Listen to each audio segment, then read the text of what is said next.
সহপাঠীর মৃত্যুর প্রতিবাদে ঢাকা ময়মনসিংহ মহাসড়ক অবরোধ করে বিক্ষোভ করছেন তামিরুল মিল্লাত মাদ্রাসার শিক্ষার্থীরা। দ্রুতগতির যানবাহন নিয়ন্ত্রণে কার্যকর ব্যবস্থা এবং দুর্ঘটনার জন্য দায়ী চালককে গ্রেপ্তারের দাবিতে টঙ্গীর গাজীপুরে আন্দোলন করছেন তারা। অবরোধে মহাসড়কে যান চলাচল বন্ধ হয়ে সৃষ্টি হয়েছে দীর্ঘ যানজট। গাজীপুরের টঙ্গীর গাজীপুরা এলাকায় তামিরুল মিল্লাত মাদ্রাসার সামনে রোববার সকাল থেকে এই কর্মসূচি পালন করছেন শিক্ষার্থীরা।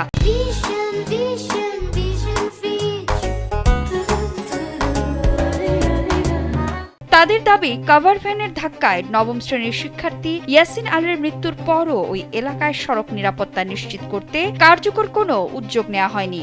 এছাড়া দ্রুতগতির যানবাহন নিয়ন্ত্রণে স্পিড ব্রেকার এবং পথচারীদের নিরাপদ পারাপারের জন্য ফুট ওভারব্রিজ বা ফ্লাইওভার নির্মাণের দাবিও জানিয়েছেন তারা। পরিস্থিতি স্বাভাবিক করতে ঘটনাস্থলে কাজ করছে আইন শৃঙ্খলা রক্ষাকারী বাহিনী।